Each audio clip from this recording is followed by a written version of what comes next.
नमस्कार, स्वागत है आपका द फोर्थ स्टेट यूट्यूब मंच पर। मेरा नाम है रविंद्र सिंह शोरान। सुप्रीम कोर्ट में ज्ञानेश कुमार के वकील राकेश द्विवेदी एक के बाद एक झटके दे रहे हैं।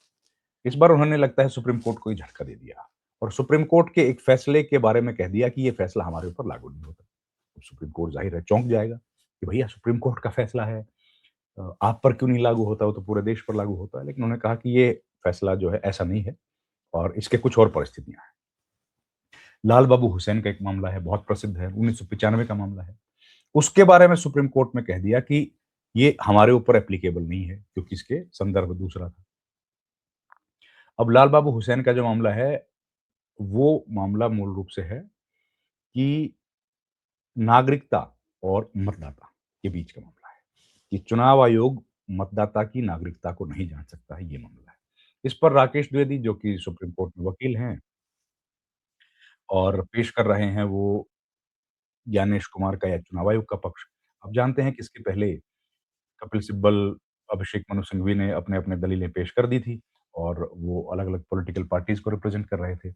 तो आज एक झटका लग गया जैसे सुप्रीम कोर्ट का ऐसा हुआ। हुआ क्या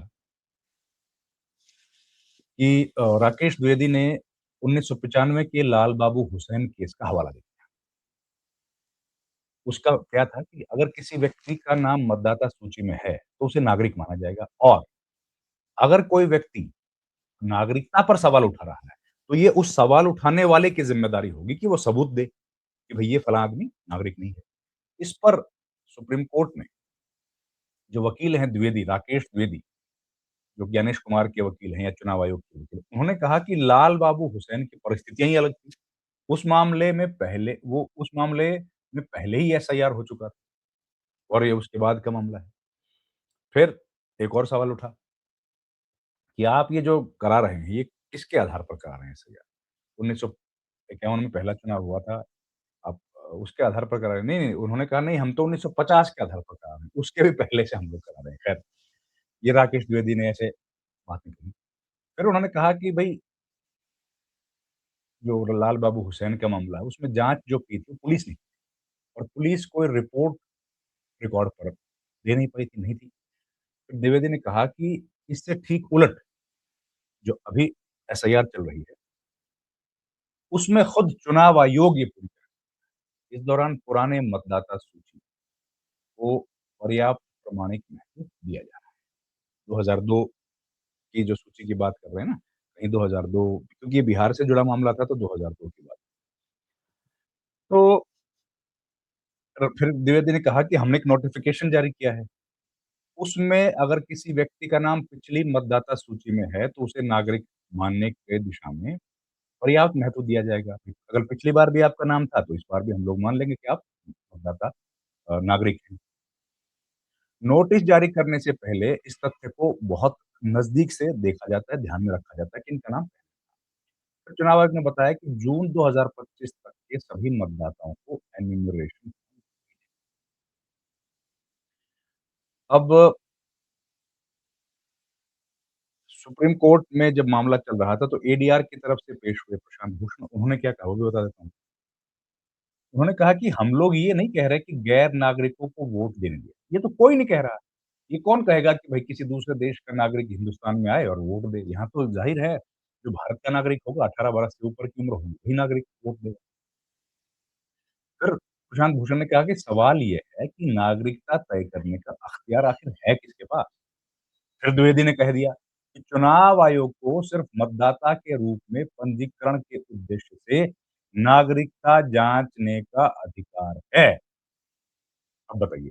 फिर कहा कि हम लोग ना तो किसी को डिपोर्ट कर रहे हैं, ना किसी को भारत में रहने की वैधता पर सवाल खड़ा कर रहे हैं। फिर चीफ जस्टिस ने कहा कि अगर कोई खुद को नागरिक बताकर वोट देना चाहता है, तो आयोग को उसकी जाँच करने का अधिकार है कि नहीं? ये सवाल उन्होंने उठाया।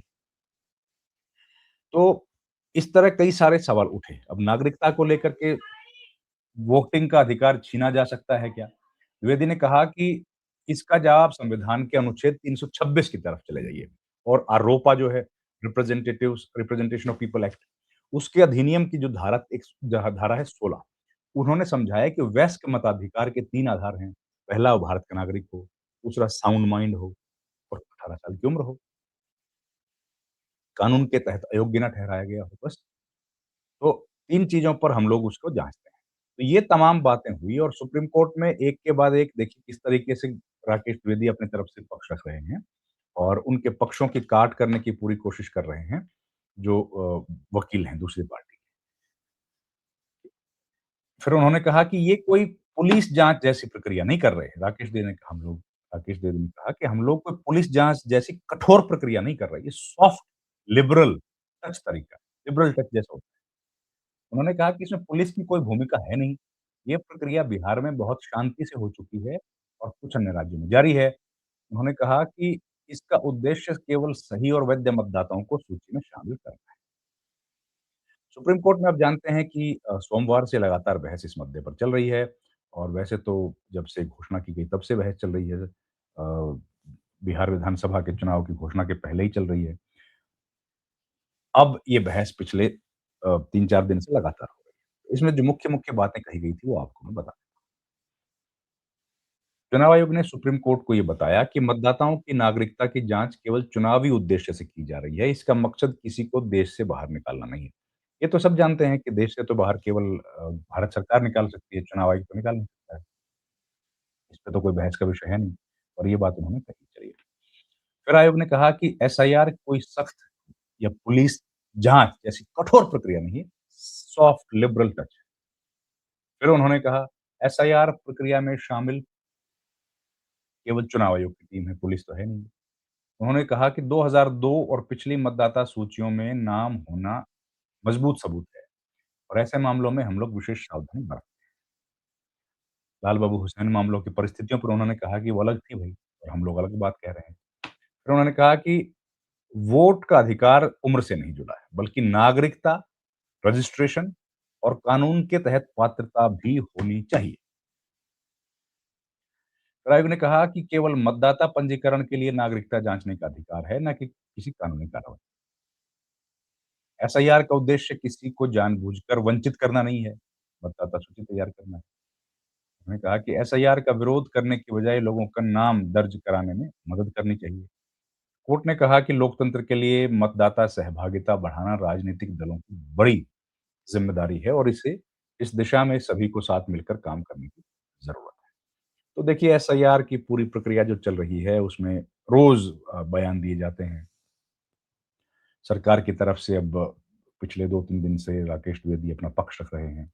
अ, दोपहर के बाद उनका टर्न आता है क्योंकि कोर्ट दूसरे कामों में बिज़ी होता है। जस्टिस सूर्यकांत और जस्टिस जॉयमाला बागची की पीठ सुन रही है जो कॉन्स्टिट्यूशनल वैलिडिटी है उसको। और इसके अलावा एक और कुछ और मामले भी एसआईआर से जुड़े हुए चल रहे हैं। उनको सुन रहे हैं जस्टिस जयमाला बागची, जस्टिस सूर्यकांत और जस्टिस दीपांकर दत्ता की बेंच, 3 न्यायाधीशों की वो पीठ है। तो अलग-अलग मामले जो सुप्रीम कोर्ट में एसआईआर को लेकर अलग-अलग स्टेट्स में एसआईआर हैं यूनियन टेरिटरीज़ में एसआईआर चल रही हैं, उन पर इस वक़्त चल रहे हैं और उन पर सुनवाई हो रही है। ये सुनवाई सोमवार, मंगलवार, बुधवार और वीरवार को भी जारी रहेगी। 3 दिन से लगातार ये सुनवाई हो रही है। सबकी नज़र इस बात पर है कि एसआईआर को लेकर सुप्रीम कोर्ट का फैसला क्या आता है और अपना पक्ष अभी तक रख चुके हैं कपिल सिब्बल। वो वकील थे तृणमूल कांग्रेस की तरफ से, फिर क जो अभिषेक मनु सिंघवी भी रख चुके हैं और बहुत महत्वपूर्ण नागरिकता की जाँच को लेकर भी चुनाव आयोग तो कह चुका है कि हमको तो पूरा अधिकार है नागरिकता की जाँच करने का और लाल बाबू हुसैन के मामले में भी जो उन्होंने कहा है, वो सब अब आपको मैंने बताया। तो ये जो एसआईआर पर चर्चा चल रही है, ये बड़ी महत्वपूर्ण चर्चा हम लोग आने वाले समय में इसको देखेंगे, क्योंकि एक नज़ीर बनेगी और उस नज़ीर के आधार पर देश में अब एसआईआर की प्रक्रिया पूरे मुल्क में चलेगी। 12 और एक 13 प्रदेश और केंद्र शासित प्रदेशों में तो इस वक़्त हो गई है, हो रही है या हो गई है और बाकी हुए प्रदेशों में भी ये प्रक्रिया चलेगी। इस बात का ऐलान पहले ही कर चुके हैं ज्ञानेश कुमार। तो फ़ेज़्ड तरीके में ये चलेगी। तो देखते हैं अब अगली जब सुनवाई कल होगी तब क्या निकल के आता है। इस वीडियो में इतना ही था। आपसे रिक्वेस्ट है कि हमारे चैनल को आप प्लीज़ लाइक करें, शेयर करें, सब्सक्राइब करें।